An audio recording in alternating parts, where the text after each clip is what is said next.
ನಮಸ್ತೆ, welcome back to my YouTube channel. ನನ್ನ ಚಾನಲ್ನ ಯಾರೆಲ್ಲ ಹೊಸದಾಗಿ ನೋಡ್ತಾ ಇದ್ದೀರಾ ಅವರು ಸಬ್ಸ್ಕ್ರೈಬ್ ಮಾಡ್ಕೊಂಡು ನೋಡಿ, ಹಾಗೆ ನನಗೆ ಸಪೋರ್ಟ್ ಮಾಡಿ.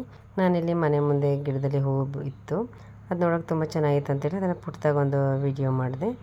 ಅದಾದ ನಂತರ ನಾನಿಲ್ಲಿ ಟಚ್ ಮಿ ನಾಟ್ ಅಥವಾ ನಾಚಿಕೆ ಮುಳ್ಳು ಅಂತ ಹೇಳ್ತಾರೆ, ಇಲ್ಲಾಂದರೆ ಮುಟ್ರುಮಣಿ ಸೊಪ್ಪು, ಅದರಿಂದ ಇವತ್ತು ಕಷಾಯ ಮಾಡ್ಕೊಂಡು ಕುಡಿಯೋಣ ಅಂತೇಳಿ ಅದನ್ನು ಹಾಗೆ ವಿಡಿಯೋ ಮಾಡಿ ಆ ಎಲೆಗಳನ್ನ ಕಿತ್ಕೊಂಡು ಬಂದು ನಾನು ಇವತ್ತು ಕಷಾಯ ಮಾಡ್ಕೋತಾ ಇದ್ದೀನಿ.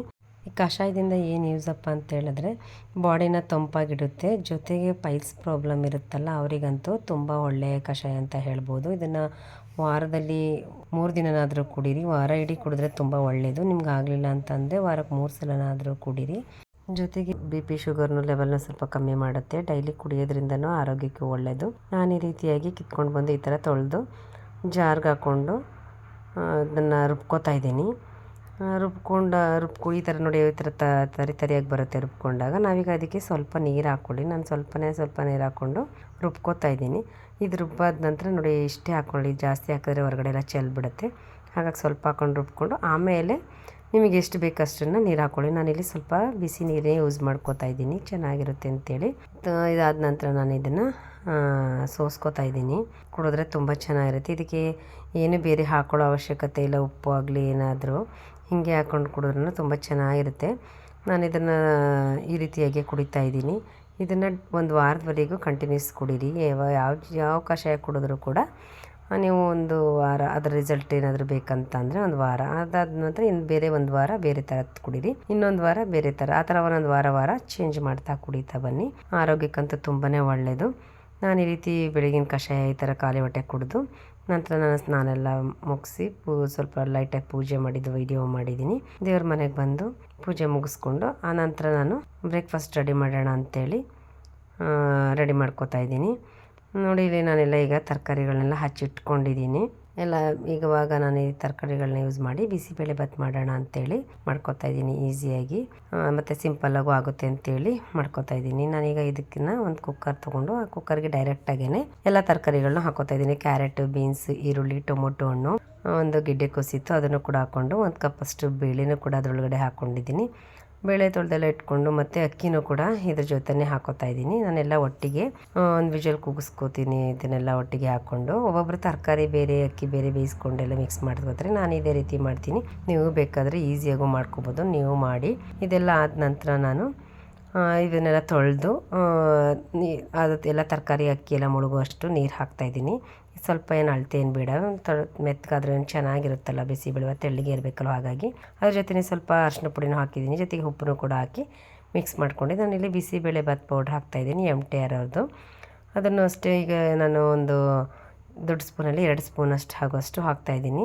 ಅದನ್ನೆಲ್ಲ ಹಾಕ್ಕೊಂಡು ಚೆನ್ನಾಗಿ ಮಿಕ್ಸ್ ಮಾಡಿಕೊಂಡು ಲಾಸ್ಟಲ್ಲಿ ಒಂದು ಸಲ ಕೈಯೆಲ್ಲ ತಿರುಗಿ ನಾನು ಒಂದು ವಿಜಲ್ ಕೂಗಿಸ್ಕೊತಾ ಇದ್ದೀನಿ. ಒಂದು ವಿಜಲ್ ಕೂಗಿಸ್ಕೊಂಡ್ರೆ ಸಾಕು. ಇಲ್ಲಿ 2 ವಿಜಲ್ ಕೂಗಿಸ್ಕೊಳ್ಳೋರು ಕೂಗಿಸ್ಕೋತಾರೆ, 2 ಆದ್ರೂ ಏನಾಗಲ್ಲ. ನಾನು ಕೂಗಕ್ಕಿಟ್ಟು ಪಕ್ಕದಲ್ಲೇ ನಾನು ಈಗ ಒಂದು ಒಗ್ಗರಣೆ ಹಾಕೋತಾ ಇದ್ದೀನಿ. ಒಗ್ಗರಣೆಗೆ ಬಾಣಲೆ ಕಾಯಕ್ಕಿಟ್ಟು ಎಣ್ಣೆ ಹಾಕಿದ್ದೀನಿ. ಸ್ವಲ್ಪ ಎಣ್ಣೆ ಹಾಕಿ ಅದಕ್ಕೆ ಸಾಸಿವೆ, ಕರಿಬೇವಿನ ಸೊಪ್ಪು ಇರಲಿಲ್ಲ, ಹಾಗಾಗಿ ನಾನು ಕರಿಬೇವಿನ ಸೊಪ್ಪು ಹಾಕಿದರೆ ತುಂಬ ಚೆನ್ನಾಗಿರುತ್ತೆ. ಒಣಮೆಣ್ಸಿನ್ಕಾಯಿ ಹಾಕಿದ್ದೀನಿ ಮತ್ತು ಬೆಳ್ಳುಳ್ಳಿನೂ ಕೂಡ ಗೆಜ್ಜೆ ಹಾಕ್ಕೊಂಡಿದ್ದೀನಿ. ನಂಗೆ ಬೆಳ್ಳುಳ್ಳಿ ಬಿಸಿಬೇಳೆಭಾತ್ಗೆ ಈ ಥರ ಹಾಕಿದ್ರೆ ತುಂಬಾ ಇಷ್ಟ, ಹಾಗಾಗಿ ಬೆಳ್ಳುಳ್ಳಿನ ಹಾಕ್ಕೊಂಡು ಅದು ರೋಸ್ಟ್ ಮಾಡಿಕೊಂಡು ಕಡಲೆ ಬೀಜನೂ ಹಾಕೋತಾ ಇದ್ದೀನಿ. ಒಂದು ಕ್ಯಾಪ್ಸಿಕಮ್ ಇತ್ತಂತೇಳಿ ಕ್ಯಾಪ್ಸಿಕಮ್ ಕೂಡ ಕುಕ್ಕರ್ಗೆ ಹಾಕಲಿಲ್ಲ, ಅದು ಬೆಂದೋಗುತ್ತೆ ಅಂತೇಳಿ ಇಲ್ಲೇ ಒಗ್ಗರಣೆಗೆ ಹಾಕ್ತಾಯಿದ್ದೀನಿ ಕ್ಯಾಪ್ಸಿಕಮ್ಮು ಕೂಡ. ಮತ್ತು ಒಂದು ಈರುಳ್ಳಿನೂ ಕೂಡ ಮತ್ತೆ ದಪ್ಪದಾಗಿರುವಂಥ ಈರುಳ್ಳಿನ ಇದಕ್ಕೆ ಹಾಕ್ಕೊಂಡು ಫ್ರೈ ಮಾಡ್ಕೊತಾ ಇದ್ದೀನಿ. ಅದು ಫ್ರೈ ಆಗೋಗ್ಬಿಟ್ಟು ಇಲ್ಲಿ ನಾನು ಹುಣಸೆಹಣ್ಣು ನೆನೆ ಹಾಕೋಕ್ಕಿಟ್ಟಿದ್ದೆ. ಹುಣಸೆಹಣ್ಣು ರಸನೂ ಕೂಡ ಇಲ್ಲಿ ಸ್ವಲ್ಪ ನಾನೀಗ ಹಾಕೋತಾ ಇದ್ದೀನಿ. ಬಿಸಿಬೇಳೆಭಾತ್ಗೆ ಹುಣಸೆಹಣ್ಣು ಬೆಲ್ಲ ಎಲ್ಲ ಹಾಕಿದ್ರೆ ತುಂಬ ಚೆನ್ನಾಗಿರುತ್ತೆ. ನಾನಿಲ್ಲಿ ಬೆಲ್ಲದು ವಿಡಿಯೋ ಸ್ಕಿಪ್ ಆಗಿದೆ, ಸ್ವಲ್ಪ ಬೆಲ್ಲನೂ ಕೂಡ ಹಾಕ್ಕೊಂಡು ಮಿಕ್ಸ್ ಮಾಡ್ಕೊಂಡಿದ್ದೀನಿ. ಮತ್ತು ಇವಾಗ ಕೊತ್ತಂಬರಿ ಸೊಪ್ಪನ್ನು ಕೂಡ ಕಟ್ ಮಾಡಿ ಇಟ್ಕೊಂಡಿದ್ದೆ, ಅದನ್ನು ಕೂಡ ಹಾಕ್ಕೊಂಡು ಎಲ್ಲ ಮಿಕ್ಸ್ ಮಾಡಿ ಅದು ಒಗ್ಗರಣೆ ರೆಡಿ ಮಾಡ್ಕೊಂಡಿದ್ದಾಯಿತು. ಅಷ್ಟೊತ್ತಿಗೆ ಇಲ್ಲಿ ಕುಕ್ಕರ್ ಕೂಗಿಸಿದ್ದು ಅದು ತಣ್ಣಗಾಗಿ ಕುಕ್ಕರ್ ಕ್ಯಾಪ್ನು ಕೂಡ ಇಲ್ಲಿ ಓಪನ್ ಮಾಡಿದ್ದೀನಿ. ನೋಡಿ, ಇವಾಗೆಲ್ಲ ಮೆತ್ತಗಾಗಿ ಎಲ್ಲ ಕರೆಕ್ಟಾಗಿ ಸರಿಯಾಗಿ ಬಂದಿದೆ. ನೀವು ಬೇಕಂದರೆ ತೆಳ್ಳಗೆ ಬೇಕಂದರೆ ಸ್ವಲ್ಪ ಬಿಸಿನೀರು ಕಾಯಕ್ಕಿಟ್ಕೊಂಡು ಬಿಸಿನೀರು ಹಾಕ್ಕೊಳ್ಳಿ, ಚೆನ್ನಾಗಿರುತ್ತೆ. ತಣ್ಣೀರು ಹಾಕ್ಕೊಳ್ಳೋಕೆ ಹೋಗಬೇಡಿ. ನಾನೀಗ ಮಸಾಲೆ ಮಾಡಿದ್ದೆನ ಅದನ್ನು ಕೂಡ ಇದರೊಳಗಡೆ ಹಾಕಿ ನಾನು ಮಿಕ್ಸ್ ಮಾಡ್ಕೊತಾ ಇದ್ದೀನಿ. ನೋಡಿ, ಇದನ್ನೆಲ್ಲ ಹಾಕ್ಕೊಂಡು ನೀಟಾಗಿ ಮಿಕ್ಸ್ ಮಾಡ್ಕೊಳ್ಳಿ. ಈಗ ಮಿಕ್ಸ್ ಮಾಡಬೇಕಾದ್ರೆ ಗೊತ್ತಾಗುತ್ತೆ, ಆವಾಗ ನೀರು ನಿಮ್ಗೆ ಎಷ್ಟು ಬೇಕೋ ಅಷ್ಟು ಹಾಕ್ಕೊಂಡು, ಮತ್ತು ಖಾರ ಸ್ವಲ್ಪ ಉಪ್ಪು ರುಚಿ ನೋಡ್ಕೊಳ್ಳಿ, ಬೇಕಿದ್ರೆ ನೋಡಿಕೊಂಡು ನಿಮಗೆ ಖಾರ ಹೆಚ್ಚು ಬೇಕಂತ ಹೇಳಿದ್ರೆ ಆ ಖಾರ ಎಲ್ಲ ಹಾಕ್ಕೊಂಡು ಹಾಕ್ಕೊಂಡು ಮಿಕ್ಸ್ ಮಾಡ್ಕೊಳ್ಳಿ. ಇವಾಗ ನೋಡಿ ಬಿಸಿಬೇಳೆಬಾತು ರೆಡಿಯಾಗಿದೆ. ಈಸಿಯಾಗೂ ಕೂಡ ಮಾಡ್ಬೋದು. ನಾನು ಒಟ್ಟಿಗೆಲ್ಲ ಕುಕ್ಕರ್ ಕುಗ್ಸೋದ್ರಿಂದ ಬೇಗ ಅನಿಸುತ್ತೆ. ಒಬ್ಬೊಬ್ಬರು ತರಕಾರಿ ಬೇರೆ ಅನ್ನ ಬೇರೆ ಮಾಡಿ ಮಿಕ್ಸ್ ಮಾಡೋದ್ರಿಂದ ಸ್ವಲ್ಪ ರಿಸ್ಕಿ ಅನಿಸುತ್ತೆ. ಈ ರೀತಿ ಬೇಗ ಆಗುತ್ತೆ. ಬೇಕಾದ್ರೆ ಮಾಡಿ ನೋಡಿ ಟ್ರೈ ಮಾಡಿ. ಇವಾಗ ನೋಡಿ ಬಿಸಿಬೇಳೆಬಾತು ರೆಡಿಯಾಗಿದೆ. ಇದಕ್ಕೆ ನಾನು ತುಪ್ಪ ಹಾಕ್ಕೊಂಡು ತಿನ್ನಿ, ತುಂಬಾ ಚೆನ್ನಾಗಿರುತ್ತೆ. ಬಿಸಿಬೇಳೆಬಾತಿಗೆ ತುಪ್ಪನೇ ತುಂಬ ಟೇಸ್ಟ್ ಅನಿಸುತ್ತೆ.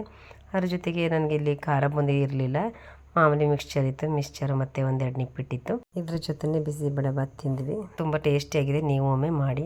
ಅದ್ರ ಜೊತೆ ಅದೆಲ್ಲ ಬ್ರೇಕ್ಫಾಸ್ಟ್ ಮುಗಿದ ತಕ್ಷಣದಲ್ಲಿ ಮಧ್ಯಾಹ್ನಕ್ಕೆ ಒಂದು ಸ್ವಲ್ಪ ಸಿಂಪಲಾಗಿ ರಸಮ್ ಮಾಡ್ಕೊಳ್ಳೋಣ ಅಂತೇಳಿ ಮಾಡ್ಕೊತಾ ಇದ್ದೀನಿ. ನಾನಿಲ್ಲಿ ಬಾಣಲಿಟ್ಟು ಅದಕ್ಕೆ ಸ್ವಲ್ಪ ಸಾಸಿವೆ ಹಾಕೋತಾ ಇದ್ದೀನಿ. ಬೆಳ್ಳುಳ್ಳಿ ಬುಡ್ಸಿಟ್ಕೊಂಡಿದ್ದೆ, ಬೆಳ್ಳುಳ್ಳಿನ ಹಾಕ್ಕೊಂಡಿದ್ದೀನಿ. ಮತ್ತು ಒಣಮೆಣಸಿನ್ಕಾಯಿ ಹಾಕ್ಕೊಂಡಿದ್ದೀನಿ. ಮತ್ತು ಕರಿಬೇವಿನ ಸೊಪ್ಪು ಹಾಕ್ಕೊಂಡಿದ್ದೀನಿ. ಜೊತೆಗೆ ನಾನಿಲ್ಲಿ ಟೊಮೊಟೊ ಹಣ್ಣು ಬೇಯಿಸಿ ಕಿವುಚಿಟ್ಕೊಂಡಿದ್ದೆ, ಎಲ್ಲ ಮಿಕ್ಸ್ ಮಾಡಿ ಕಲಸೆಲ್ಲ ಇಟ್ಕೊಂಡಿದ್ದೆ. ಅದನ್ನು ಕೂಡ ಹಾಕ್ಕೊಂಡು ಒಂದೆರಡು ಸೆಕೆಂಡ್ ಕುದಿಸ್ಕೊತಾ ಇದ್ದೀನಿ. ಅದ್ರ ಜೊತೆಗೆ ನಾನು ಎಷ್ಟು ಬೇಕಷ್ಟು ಉಪ್ಪು ಹಾಕ್ಕೊಂಡಿದ್ದೀನಿ. ನಂತರ ನಾನು ಜೀರಿಗೆ ಮತ್ತು ಮೆಣಸನ್ನು ಎರಡನ್ನು ಪೌಡ್ರ್ ಮಾಡಿ ಇಟ್ಕೊಂಡಿದ್ದೆ. ಅದನ್ನು ಇವಾಗ ಕುದಿಯೋ ಟೈಮಲ್ಲಿ ನಾನೀಗ ಹಾಕೋತಾ ಇದ್ದೀನಿ. ಇದೇ ರಸಮ್ಗೆ ಹೈಲೈಟ್ ಅಂತ ಹೇಳ್ಬೋದು, ಜೀರಿಗೆ ಮತ್ತು ಮೆಣಸಿನ ಪೌಡರ್. ಇದಾದ ನಂತರ ಅದಕ್ಕೆ ಕೊತ್ತಂಬರಿ ಸೊಪ್ಪನ್ನ ನಾನು ಕಟ್ ಮಾಡಿ ಇಟ್ಕೊಂಡಿದ್ದೆ. ಕೊತ್ತಂಬರಿ ಸೊಪ್ಪನ್ನು ಕೂಡ ಇಲ್ಲಿ ಹಾಕ್ಕೊಂಡು ಒಂದೆರಡು ಸೆಕೆಂಡು ಹಾಗೆ ಕುದಿಯೋಕ್ಕೆ ಬಿಡ್ತಾ ಇದ್ದೀನಿ. ಇವಾಗೆಲ್ಲ ಚೆನ್ನಾಗಿ ಆಲ್ಮೋಸ್ಟ್ ಅಲ್ಲೆಲ್ಲ ಕುದ್ದು ರಸಮ್ ರೆಡಿಯಾಗಿದೆ. ಇವಾಗ ನಾನು ಇದನ್ನು ಒಂದು ಬೌಲ್ಗೆ ಹಾಕೋತಾ ಇದ್ದೀನಿ. ಇದನ್ನು ಕುಡಿಯೋಕ್ಕೂ ತುಂಬ ಚೆನ್ನಾಗಿರುತ್ತೆ. ಕುಡಿಯೋದಿದ್ರೆ ಕುಡಿಬೋದು. ಅನ್ನೋದಕ್ಕಿಂತ ಹೇಳಬೇಕಂದ್ರೆ ಕುಡಿದ್ರೆ ತುಂಬ ಚೆನ್ನಾಗಿರುತ್ತೆ. ನಾನಿಲ್ಲಿ ಅನ್ನ ಜೊತೆ ಊಟ ಮಾಡೋಕ್ಕಂತೇಳಿ ಒಂದು ಪ್ಲೇಟ್ಗೆ ಸರ್ವ್ ಮಾಡಿದ್ದೀನಿ. ನೀವು ಈಸಿಯಾಗಿ ಎರಡು ರೆಸಿಪಿನೂ ಕೂಡ ಮಾಡ್ಬೋದು. ನೀವು ಒಮ್ಮೆ ಟ್ರೈ ಮಾಡಿ. ರೆಸಿಪಿ ಹೇಗಿದೆ ಅಂತೇಳಿ ಕಾಮೆಂಟ್ ಬಾಕ್ಸಲ್ಲಿ ಕಾಮೆಂಟ್ ಮಾಡಿ. ಈ ವಿಡಿಯೋ ಬಂದು ನನ್ನ ಮಂಡೇ ಲಾಗ್ ಆಗಿದೆ. ಈ ವಿಡಿಯೋ ಹೇಗಿದೆ ಅಂತೇಳಿ ಕಾಮೆಂಟ್ ಬಾಕ್ಸಲ್ಲಿ ಕಾಮೆಂಟ್ ಮಾಡಿ, ಲೈಕ್ ಮಾಡಿ, ಶೇರ್ ಮಾಡಿ. Thank you.